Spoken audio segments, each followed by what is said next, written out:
मेरे प्यारे मित्रों नमस्कार। आज हम पढ़ेंगे lecture number 56 polymerization and its classification. जैसा कि आपको मालूम है, हम लोगों ने पहले यूनिट 1, यूनिट 2, यूनिट 3 कवर की और हमने फर्टिलाइजर को बहुत बेहतरीन तरीके से कवर किया।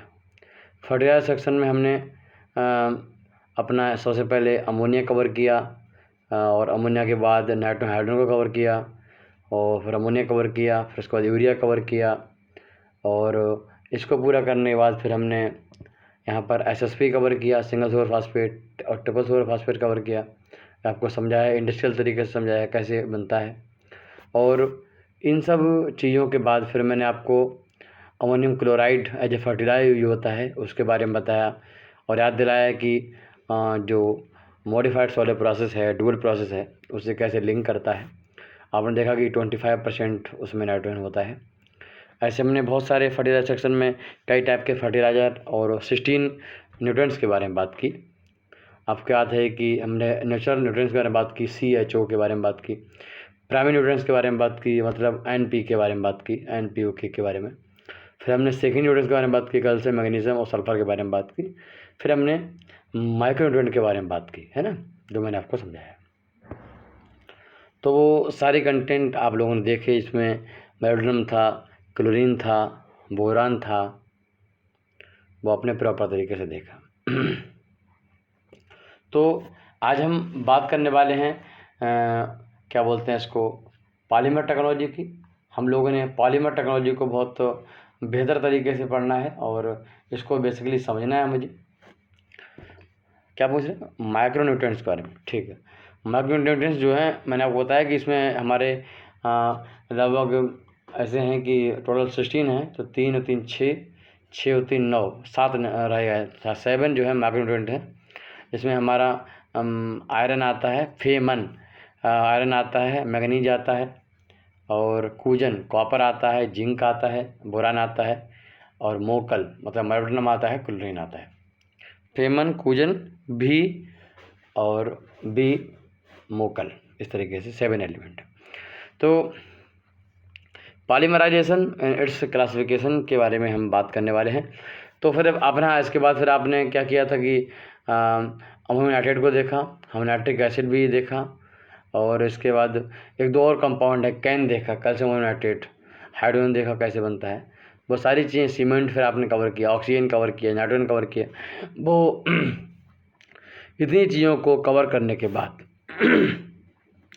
ओवरऑल हम आज टॉपिक कवर कर रहे हैं। यूनिट नंबर 4 स्टार्ट कर दिया है और आज की यूनिट है पॉलीमर टेक्नोलॉजी। तो हम इसको बहुत विस्तार से पढ़ने वाले हैं। हम इसमें पढ़ेंगे कि पॉलीमराइजेशन क्या होता है, फिर पॉलीमराइजेशन के कितने टाइप हैं, हम इसको यहाँ कवर करेंगे। फिर डिफरेंट टाइप के जो टाइप्स हैं और उनमें कितने प्रकार से उनकी जो प्रिंसिपल है वो क्या है पॉलीमराइजेशन का। इसमें हम लोग टाइप्स क्या हैं, उनको कितने और हिसाब से डिवाइड किया जाता है वो भी देखेंगे। पॉलीएथिलीन, उसके प्रकार देखेंगे। लगभग 10-12 पॉलीमर लेंगे, उनके मोनोमर लेंगे, एग्जाम में आ चुके हैं क्वेश्चन। इसमें जो हम प्लास्टिक डिफरेंट टाइप की है उनको कैसे क्लासिफिकेशन करते हैं वो लेते हैं। डिफरेंट टाइप की जो हमारी स्टेट है मटेरियल के, 3 से 4 और 6 टोटल स्टेट हैं, उनके बारे में हम देखेंगे। आप सॉलिड, लिक्विड, गैस तो आपने देखा होगा, मैं 3 और क्या है वो भी हम आपको बताएंगे। और जो हमारा पॉलीमर बनता है उसके 3 से 4 प्रिंसिपल जो टेक्निक हम बोलते हैं उनको, वो क्या है वो देखेंगे। LLDP के बारे में, थर्मोप्लास्टिक थर्मोसेटिंग के बारे में हम लोग पढ़ेंगे। हम 10 से 12 प्रकार की जो रबर होती हैं उनके बारे में पढ़ेंगे। फिर फाइबर्स को जानेंगे, हम नायलॉन को देखेंगे और जिसमें नायलॉन 6 हम देखेंगे, नायलॉन 6 देखेंगे, उन सब चीज़ों देखेंगे। फिर हम पॉलिस्टर पढ़ेंगे और पॉलिस्टर में डेक्रोन क्या है, टेलिन क्या है, एक्राइलिक क्या है वो देखेंगे और सेलुलोज का क्या इफेक्ट है और रेयॉन वगैरह किस तरीके का पॉलीमराइजेशन क्या है, वो सारी चीज़ें में आप पढ़ेंगे। यहाँ पर कैप्रोलैक्टम के बारे में भी हम पढ़ेंगे। तो ये हमारा टोटल कोर्स है पॉलीमर टेक्नोलॉजी का। तो मेरे प्यारे मित्रों, अगर आप हमारी क्लास को यूट्यूब पे देख रहे हैं, अगर हमारी क्लास को आप और किसी माध्यम पे देख रहे हैं तो आपका बहुत बहुत स्वागत है। हम केमिकल इंजीनियरिंग के 10 सब्जेक्ट पढ़ाते हैं और हमारा प्रयास है कि कोई भी स्टूडेंट अगर डिप्लोमा कर रहा है, डिप्लोमा फाइनल कर लिया है, इन 10 सब्जेक्ट को हम 4 महीने में पूरा इसको करवा सकते हैं। आज की डेट में देखा जाए तो हम डेट दिखा देते हैं आपको। डेट ये रही, ठीक, 23 फरवरी है। तो इसके हिसाब से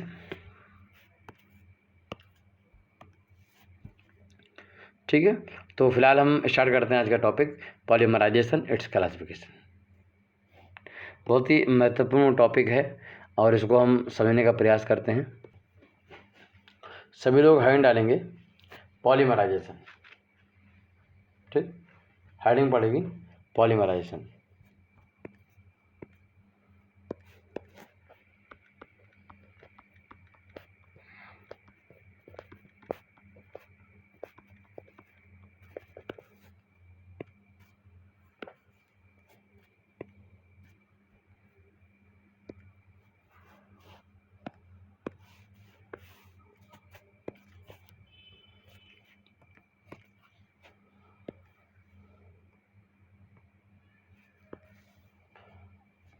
पॉलीमराइजेशन क्या होता है? पॉलीमराइजेशन में इस तरीके से होता है कि हमारे पास मॉलिक्यूल होते हैं, वो मॉलिक्यूल सेम प्रकार हो सकते हैं या फिर मॉलिक्यूल डिफरेंट प्रकार हो सकते हैं। बट मॉलिक्यूल ऐसे होते हैं जिनमें कम से कम उनकी फंक्शनलिटी 2 होनी चाहिए।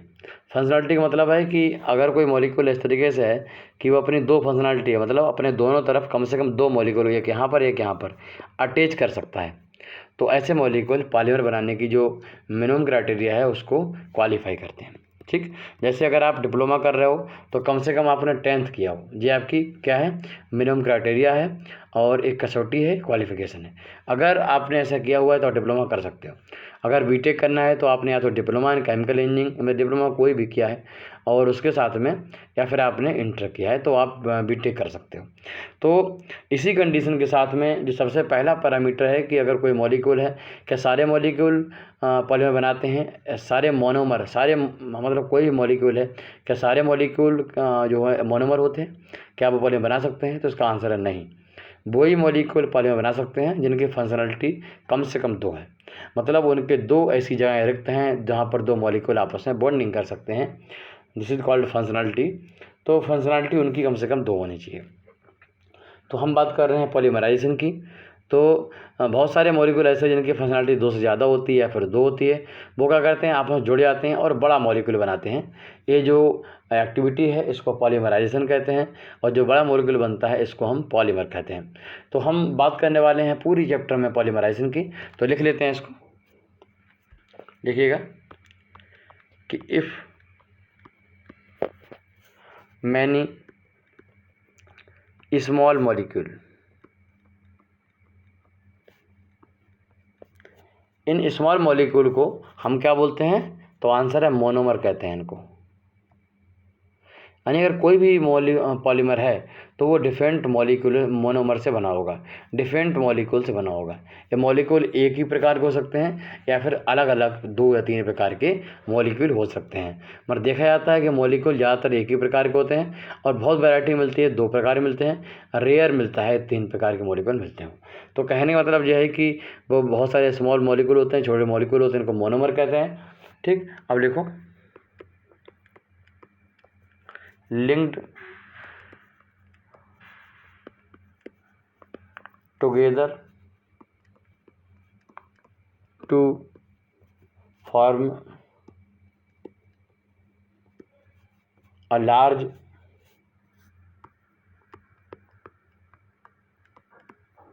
मॉलिक्यूल्स आपस में जुड़ जाते हैं और एक बड़ा मॉलिक्यूल, बृहत मॉलिक्यूल, ठीक, विशाल मॉलिक्यूल, मतलब इतना विशाल नहीं, दानव जैसा, ठीक है, थोड़ा बड़ा मॉलिक्यूल बना लेते हैं और उस बड़े मॉलिक्यूल को हम पॉलीमर कहते हैं। The process is called polymerisation.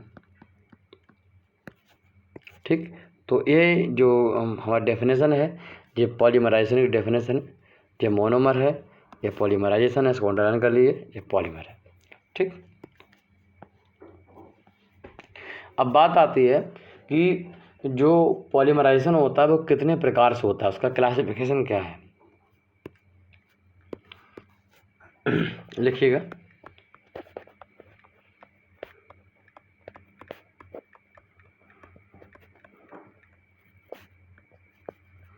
Classification of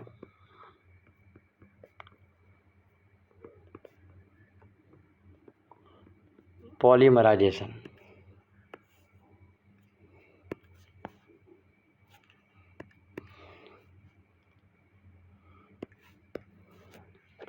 तो सबसे पहला जो प्रकार है वो है एडिशन पॉलीमराइजेशन। लिख लीजिए, एडिशन पॉलीमराइजेशन। ठीक। और दूसरा जो प्रकार है वो है कंडेंसेशन पॉलीमराइजेशन, जिसका क्या है, क्लासिफिकेशन है। क्या बोले, एग्जाम्पल? हाँ, एग्जाम्पल लिखो।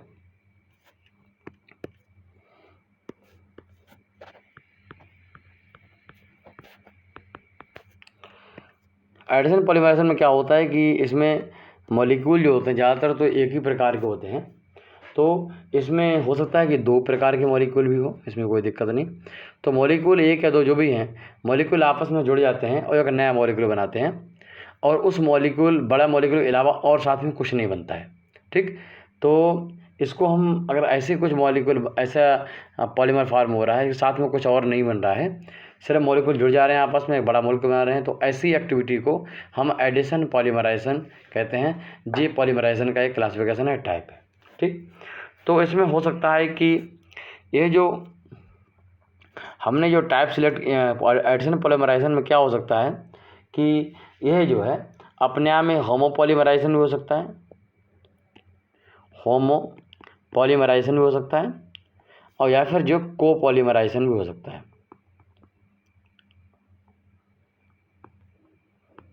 होमो पॉलीमराइजेशन और को पॉलीमराइजेशन एक पॉलीमराइजेशन का एक क्लासिफिकेशन है, जैसे कि एडिशन और कंडेंसेशन है। इसका मतलब इतना ही से होता है कि अगर ए और ए ऐसे ही बहुत सारे मॉलिक्यूल मिलके N×A बना लेते हैं, मतलब सारे एक ही प्रकार के मॉलिक्यूल हैं, आप देख पा रहे हो, A+A। तो अगर ऐसा यहाँ पर पॉलीमराइजेशन होता है जहाँ पर उसके मोनोमर, सभी मॉलिक्यूल, सारे मोनोमर सिंगल टाइप के मॉलिक्यूल हैं, सिंगल मॉलिक्यूल हैं, सिंगल कंपाउंड हैं, तो हम उसको को पॉलीमर, होमो पॉलीमराइजेशन कहते हैं। अगर A+B+A+B मतलब डिफरेंट प्रकार के जो मोनोमर हैं और मिलके N×A प्लस N-B, मतलब जब कोई पॉलीमर बनाते हैं जिसमें डिफरेंट प्रकार के मोनोमर शामिल हैं, तो ऐसी जो एक्टिविटी को, ऐसी प्रोसेस को हम को पॉलीमराइजेशन कहते हैं। हम सिर्फ इतना ही समझाना चाहते हैं कि यहाँ पर जो हमारी एक्टिविटी होती है, इसमें हमारा या तो मतलब होमो पॉलीमराइजेशन हो सकता है या फिर को पॉलीमराइजेशन में, एडिशन पॉलीमराइजेशन में। ठीक। तो ये इस तरीके से होता है। वैसे ही कंडेंसेशन में भी हो सकता है, कोई बड़ा इशू नहीं है, हम इसके बारे में आगे बताएंगे आपको। तो हम एग्जाम्पल आपको दें तो मान लो N मॉलिक्यूल्स ऑफ एथिलीन, जी क्या करते हैं, आपस में ऐड हुआ और एक नया पॉलीमर, नया बनाया मॉलिक्यूल, जिसको बोलते हैं पॉलीएथिलीन। जो इनके N मॉलिक्यूल से मिलकर बना होगा, मगर इसकी प्रॉपर्टी, इनके इनिशियल प्रॉपर्टी बिल्कुल डिफर होंगी, चाहे वो बॉइलिंग पॉइंट हो, चाहे वो स्टेट हो, चाहे वो अदर पैरामीटर हो। ठीक। तो देखा आपने कि सेम मॉलिक्यूल मिलकर एग्जाम्पल बनाया, मैं N एथिलीन के मॉलिक्यूल मिलकर पॉलीएथिलीन बनाते हैं। पॉलीएथिलीन 3 प्रकार के होते हैं, वो आगे हम डिस्कस करेंगे। तो यहाँ पर आपने देखा। दूसरा हम बात करें कंडेंसेशन पॉलीमराइजेशन। कंडेंसेशन पॉलीमराइजेशन में क्या है कि कोई मॉलिक्यूल A है और B है आपस में, या फिर AA है, वो मिलके कोई भी पॉलीमर बनाएगा X, और साथ में कोई ना कोई एक्स्ट्रा मॉलिक्यूल, चाहे वो अमोनिया हो, चाहे वो क्लोरीन हो, चाहे वो वाटर हो, कुछ भी हो सकता है, वो एक एक्स्ट्रा मॉलिक्यूल जो है वो एक्सप्लेट करती है, मतलब निकालती है। तो हम बोल सकते हैं कि वो बाई है। ये बाई जो है अमोनिया हो सकता है, ये बाई हमारा वाटर हो सकता है, एनीथिंग। ठीक। तो अगर ऐसे कोई मॉलिक्यूल फॉर्मेशन होता है तो हम उसको कंडेंसेशन पॉलीमराइजेशन की कैटेगरी में रखते हैं। एग्जाम्पल ले लेते हैं। अगर हम एडिपिक एसिड के मॉलिक्यूल ले लें, एन मॉलिक्यूल ले लें, और ये आपस में क्या बनाते हैं, ये बनाते हैं nylon 6,6। Nylon 6,6 adipic acid is the raw material of nylon 6,6। तो यहाँ से और साथ में एन मॉलिक्यूल ऑफ वाटर बनते हैं, एन मॉलिक्यूल ऑफ नाइलॉन। तो इस तरीके से मतलब जो रिएक्शन है हम उसके बारे में डिस्कस करेंगे, आगे बात करेंगे। तो यहाँ पर कहना मतलब एडिपिक एसिड जो है नाइलॉन में कन्वर्ट होता है, साथ में वाटर भी बनाता है। यहाँ पर कुछ और भी कंपोनेंट हो सकता था अगर हम रिएक्शन चेंज कर दें। तो मतलब ऐसी रिएक्शन में जहाँ पर प्रोडक्ट के साथ में, पॉलीमर के साथ में कुछ और मॉलिक्यूल भी स्प्रेड होता है, उसको हम कंडेंसेशन पॉलीमराइजेशन कहते हैं। ठीक। अच्छा, इसमें क्या होता है कि इसमें एडिपिक के साथ में एक और मॉलिक्यूल होता है, इसे बोलते हैं हम एन। एडिपिक लिए हैं तो एन मुझे लेना पड़ेगा, क्या बोलते हैं उसको, हेक्सा मैथिलीन डाइएमीन। ठीक। N molecule of hexamethylene diamine और n molecule of adipic acid ले लें, दोनों को हम क्या करें आपस में जोड़ दें तो बन जाएगा नाइलॉन 6 प्लस वाटर बनेगा। तो अगर हम कोई भी मॉलिक्यूल आपस में रिएक्शन ए प्लस बी लिखा है ना, तो ए यहाँ जी हो गया और बी जी हो गया, तो इनके आपस में रिएक्शन के पॉलीमर बने, साथ में कोई और कंपाउंड बने। तो ऐसी जो एक्टिविटी होती है इसको हम कंडेंसेशन पॉलीमराइजेशन कहते हैं। क्लियर है? तो मुझे लगता है कि अब आप क्लासिफिकेशन का समझ गए होंगे। जो बेसिक डिफरेंस है उनके लिए हम चलो एक बार पढ़ लेते हैं, चार्ट बना लेते हैं, जिससे हमें चीज़ें क्लियर हो जाएंगी।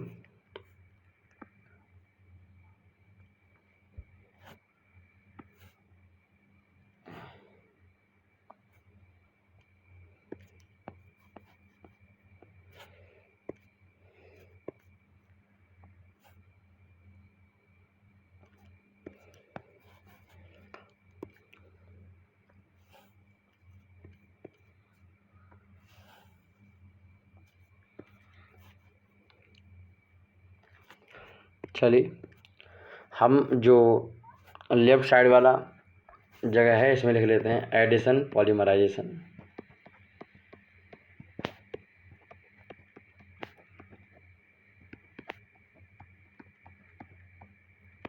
और राइट साइड में लिख लेते हैं कंडेंसेशन।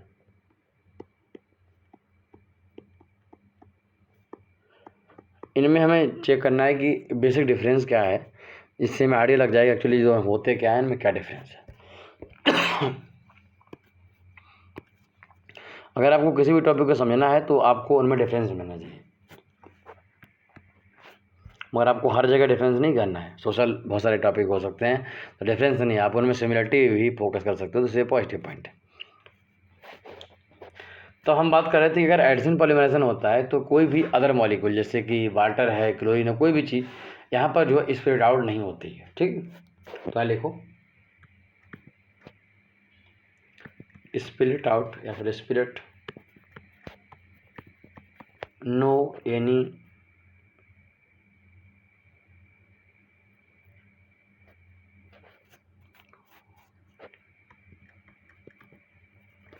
अदर स्मॉल मॉलिक्यूल, यानी सिर्फ और सिर्फ पॉलीमर बनता है। यहाँ पे लिखो इट स्प्लिट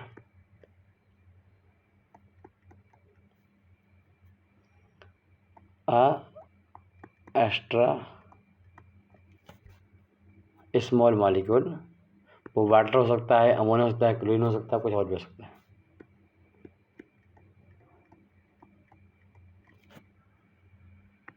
लिखो दूसरा नंबर, अगर एडिशन पॉलीमराइजेशन हो रहा है और यहाँ पर कैटलिस्ट को यूज हो रहा है तो ज़्यादातर जो है जिगलर नट्टा कैटलिस्ट है वो यूज होता है। जिगलर नट्टा दो कौन कंपाउंड का मिक्सचर होता है, वो आगे बात करेंगे और कई बार हम इसका यूज करेंगे। तो लिखो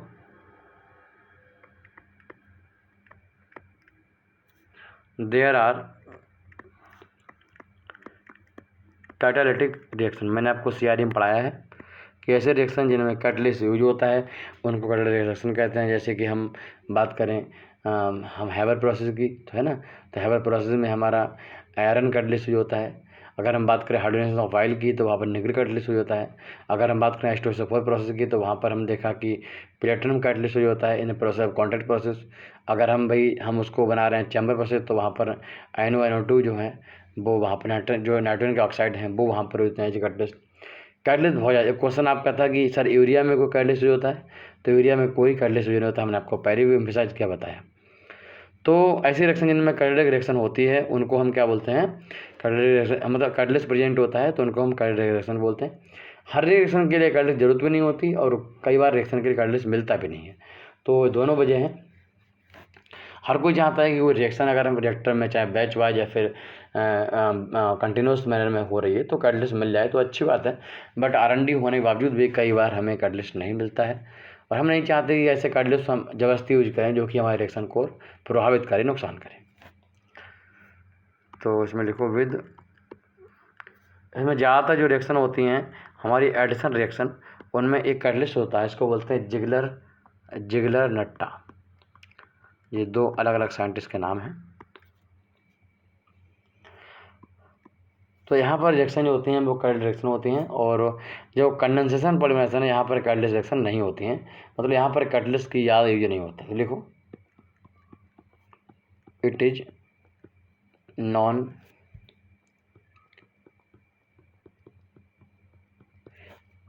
catalytic reaction.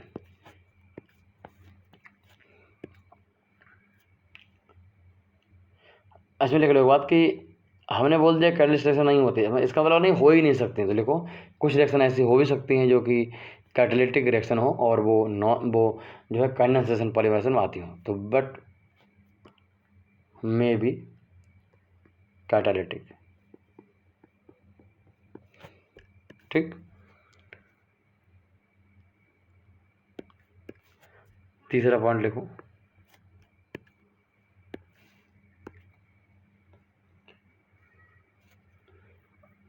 Product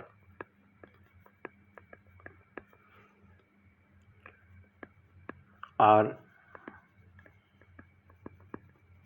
generally thermoplastic. Thermoplastic ऐसी प्लास्टिक होती हैं जिनको हम बार बार इनको हम पिघला सकते हैं और दोबारा से हम मोल्डिंग कर सकते हैं। तो अगर कोई रिएक्शन ऐसी जो एडिशन पॉलीमराइजेशन है, तो ज़्यादातर पॉलीमर जो बनते हैं वो क्या होते हैं, थर्मोप्लास्टिक नेचर के होते हैं। क्योंकि वही बात करें कंडेंसेशन से, तो वहाँ पर थर्मोसेटिंग प्लास्टिक के बनते हैं और थर्मोप्लास्टिक हो सकते हैं। तो देखो ऑब्टेन बोथ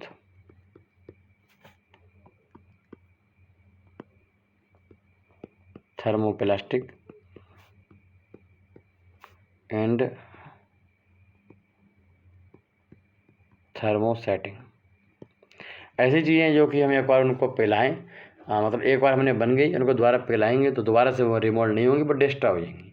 जैसे कि आपने देखा बैकेलाइट इसका अच्छा एग्जाम्पल है, और जो वास्तव में इसका नाम है पूरा फिनॉल फार्मेल्डिहाइड, तो बैकेलाइट जो है इसका अच्छा एग्जाम्पल है।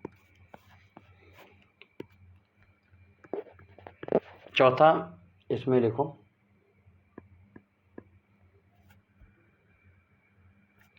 अच्छा, जो एडिशन पॉलीमराइजेशन रिएक्शन होती हैं वो ज़्यादातर एक्जोथर्मिक होती हैं। तो लिख लो इट इज एक्जोथर्मिक।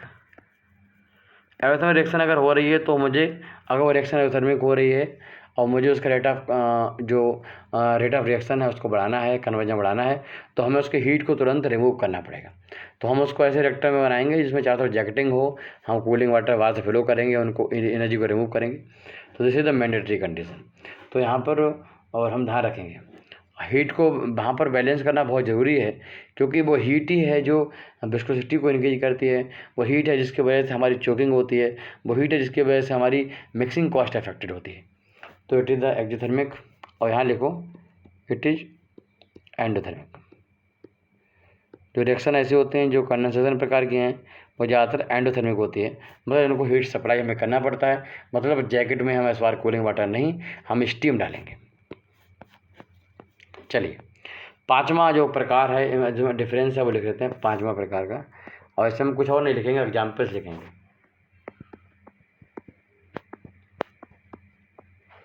एग्जाम्पल्स लिखिए।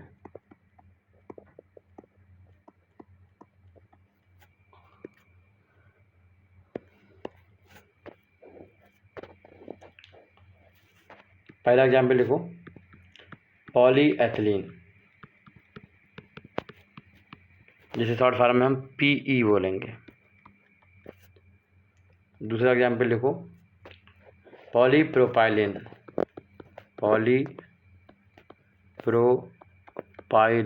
जिसे हम PP बोल सकते हैं, पॉलीप्रोपाइलीन, पॉलीएथिलीन।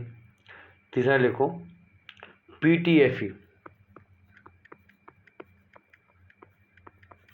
PTFE। PTFE मतलब पॉली टेट्रा फ्लोरो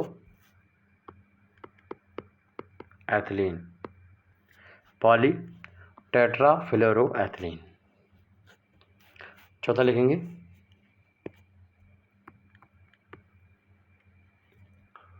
poly isobutyl,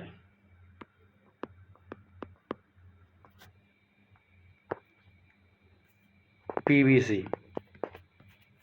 polyvinyl chloride. Vinyl chloride के मोनोमर से बना हुआ है पॉलीविनाइल क्लोराइड। ऐसे ही पॉलीएथिलीन बनाते हैं जो एथिलीन के पॉलीमर से बनते हैं। प्रोपाइलिन जो है प्रोपाइलिन जो है पॉलीप्रोपाइलिन, पॉलीप्रोपाइलिन से बनता है। टेट्राफ्लोरोएथिलीन जो है उसकी हेल्प से हम PTFE बनाते हैं। तो और आइसोब्यूटाइल से हम पॉली आइसोब्यूटाइल बनाते हैं। ये सभी एग्जाम्पल हैं एथिलीन, पॉलीएथिलीन, इसके अलावा पॉलीप्रोपाइलिन आपको याद करा रहा हूँ। ऐसे ही पॉली आइसोब्यूटाइल और PTFE, जो सारे एग्जाम्पल जो हैं किसके हैं, PBC। ये सभी एडिशन पॉलीमराइजेशन के हैं, एग्जाम में बहुत क्वेश्चन आता है। चलिए अब हम लिखवाते हैं आपको कि इधर जो अपना दूसरा प्रकार है कंडेंसेशन पॉलीमर, उसका एग्जाम्पल क्या है लिखिए। पहला एग्जाम्पल लिखो बेकेलाइट, मतलब फिनॉल फॉर्मेल्डिहाइड।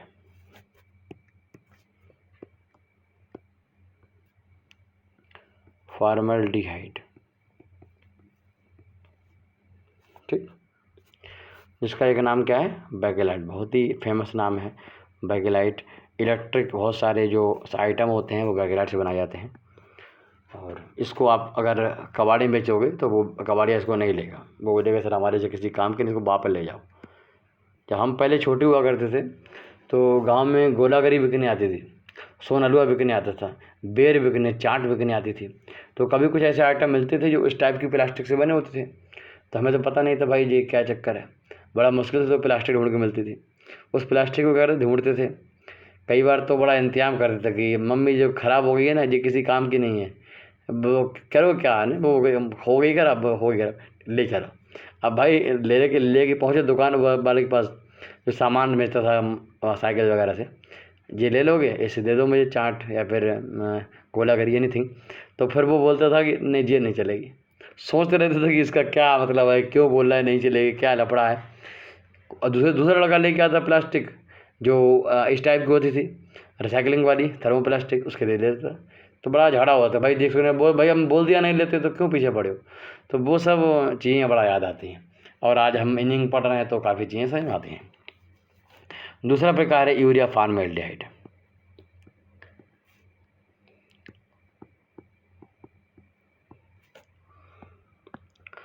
तीसरा प्रकार लिखिएगा, तीसरा जो एग्जाम्पल है नायलॉन। चौथा एग्जाम्पल लिखिएगा सिलिकॉन रबर, सिलिकॉन रबर। और जो पांचवा एग्जाम्पल है, लास्ट एग्जाम्पल, एपॉक्साइड, एपॉक्साइड। एपॉक्सीज हैं वो हम यहाँ पर कंसीडर करते हैं। आपने देखा phenol formaldehyde, urea formaldehyde, nylon, silicone rubber, epoxide, ये सभी थी। तो ये था आज का लेक्चर हमारा, हम लोग रिवाइज करते हैं। सबसे पहले हमने पॉलीमराइजेशन आपको पढ़ाया, जिसमें हम लोगों ने पढ़ा कि पॉलीमराइजेशन होता क्या है, दो प्रकार के, कंडेंसेशन पॉलीमराइजेशन और एडिशन पॉलीमराइजेशन। एडिशन में मैंने आपको बताया, एग्जाम्पल दिया है, इसमें हम लोग बहुत एग्जाम्पल फेमस है एथिलीन का, और जो हम पॉलीथिलीन बनाते हैं। कंडेंसेशन में मैंने आपको नायलॉन 6 बना के दिखाया, नॉर्मल जो उसमें हेक्सामेथिलीन डाइमीन और ऐसे एडिपिक एसिड सिलेक्शन करके हमने बनाया नायलॉन 6। कोई कई बार एग्जाम पूछता है कि नायलॉन 6 का रॉ मटेरियल क्या है, तो एडिपिक एसिड और हेक्सामेथिलीन डाइमीन, इन दोनों में 6 कार्बन होते हैं, इसलिए इसमें इसको नायलॉन 6 बोलते हैं। ठीक, अच्छा इधर क्या है कि इन दोनों में अंतर हमने पढ़ा कि भैया एडिशन में क्या होता है, कोई अलग से मॉलिक्यूल स्प्लिट नहीं होता है, इसमें होता है जी एवोथर्मिक होती है, जी एंडोथर्मिक होती है। इसमें कैटलिस्ट ज़्यादातर जो रिएक्शन कैटलिस्ट होती हैं, जो नेट्रा यूज होता है, या ज़्यादातर कैटलिस्ट नहीं यूज होता है, और हो भी सकता है, मैंने ये भी पढ़ा। फिर आपको देखा कि प्रोडक्ट जनरली थर्मोप्लास्टिक होते हैं, उसके थर्मोप्लास्टिक नहीं होते हैं। फिर मैंने ये सारी चीज़ एग्जाम्पल आपको दी। एग्जाम्पल द्वारा रिवाइज कर लो। एग्जाम्पल में पॉलीएथिलीन है, पॉलीप्रोपाइलीन है, और पीवीसी है, पीटीएफई है, और पॉली आइसोब्यूटाइल है। इधर आपने पढ़ा कि फिनॉल फार्मेल्डिहाइड, इसे बैकग्राउंड बोलते हैं, यूरिया फार्मेल्डिहाइड है, और फार्मेल्डिहाइड है, नायलॉन है, सिलिकॉन रबर है, और एपॉक्साइड है।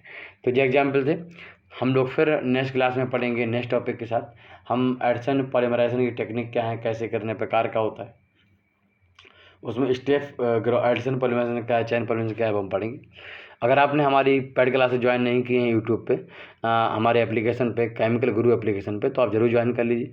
आप प्ले स्टोर में जाइएगा, वहाँ पर टाइप करिएगा केमिकल गुरु, सबसे ऊपर हमारा जो लोगो हमारे चैनल का है भाई उसका है, आएगा, डाउनलोड करिए, नाम डालिए अपना, उसमें एज ए पेरेंट ऑप्शन आएगा, उसको क्लिक मत करिए अगर आप पेरेंट नहीं हो तो, ठीक। स्टूडेंट हो तो उसको क्लिक मत करिए। उसके बाद फिर क्या करिए, उसको प्रोफाइल आएगा, उसको भरिए, चारों सेक्शन उसके फ़ोटो लगाइए। फिर स्टोर सेक्शन में जाइए, सब्जेक्ट देखिए कौन कौन से हैं। जो सब्जेक्ट आपको लेना है आप उसको पूरी फीस पे कर सकते हो, या फिर 2 किस्तों में उसकी फ़ीस को पे कर सकते हो। ये तरीका है। हम 10 सब्जेक्ट केमिकल इंजीनियरिंग के पढ़ाते हैं। आपको हम बता दें दोबारा से, सबसे पहले हम heat transfer operation, FM, CRE, MEB और MO, मका operation, MEB, CRE, FM, STO, CT, फिर MTO, थर्मो, APC यानी PDC, इन सबको पढ़े हम। पहले थ्योरी आपको पढ़ाते हैं इसकी, प्लस न्यूमेरिकल करवाते हैं, प्लस प्रीवियस न्यूमेरिकल और क्वेश्चन जो भी आया वो हम करवाते हैं प्रीवियस एग्जाम में, DRDO, मिसरो में, IOCL जो भी है, गेट एग्जाम में सब करवाते हैं। और फिर उसके बाद हम industrial approach, research approach, laboratory approach पूरी करते हैं हर एक सब्जेक्ट में। और साथ में क्या करते हैं हम, गेट के लगभग 20 से 30 साल के क्वेश्चन भी सॉल्व कराए हुए हैं बहुत सारे सब्जेक्ट में, और आगे वो ऐड होते रहेंगे। तो ये बहुत बेहतरीन तरीके से हमने कवर किया है। कौन कौन सब्जेक्ट का क्या सिलेबस है देखना है तो आप एप्लीकेशन के स्टडी मटेरियल सेक्शन में जाइएगा। कोने पर 3 लाइनें हैं, उनको दबाओगे, 3 लाइनों को जैसे दबाओगे तो आप खुल जाएगा, नीचे स्टडी मटेरियल सेक्शन आएगा, उसको क्लिक करिए। बहुत सारे जो पेपर जो हमने पढ़ाए हुए हैं वो सब सामने खुल जाएंगे। वैकेंसी हैं वो सामने इसी में आ जाएंगी, सब्जेक्ट का सिलेबस आ जाएगा सामने, और जो हमने डिलीवर कर दिया लेक्चर नंबर लिस्ट का है वो भी यहाँ पर आ जाएगी। अच्छा, इसके स्टोर सेक्शन में आप जाएंगे तो वहाँ पर सारे सब्जेक्ट आप खुल जाएंगे, नीचे व्यू ऑल करिएगा, सब खुल जाएंगे नीचे तक। और उसके बाद आप सब्जेक्ट में जाओगे तो वहाँ पर 10 से 12, किसी में 8, 6 फ्री लेक्चर भी हैं, इनको देख समझ सकते हो मैंने कैसे पढ़ा है। आज के लेक्चर आपने देख ही लिया है। तो बने रहिए हमारे साथ, जुड़िए हमारे साथ, सबको बताइएगा। जो स्टूडेंट सिस्टम हेल्प करते हैं, सिस्टम पूरे उनकी हेल्प करता है। हम आपकी फ़ीस को 2 बार में ले लेते हैं, हम उसको फ़ीस को डायरेक्टली गूगल पे से ले लेते हैं, तो आपकी और फ़ायदा हो जाता है। वो सारी चीज़ें हम आपको बताएंगे। नमस्कार, जय हिंद, जय भारत। अगर आपको क्लास ज्वाइन करनी है तो नंबर लिख लीजिए 9897997874, ये मेरा व्हाट्सअप नंबर है। इसको आप मैसेज करके बता सकते हो। फिर मिलते हैं, नमस्कार।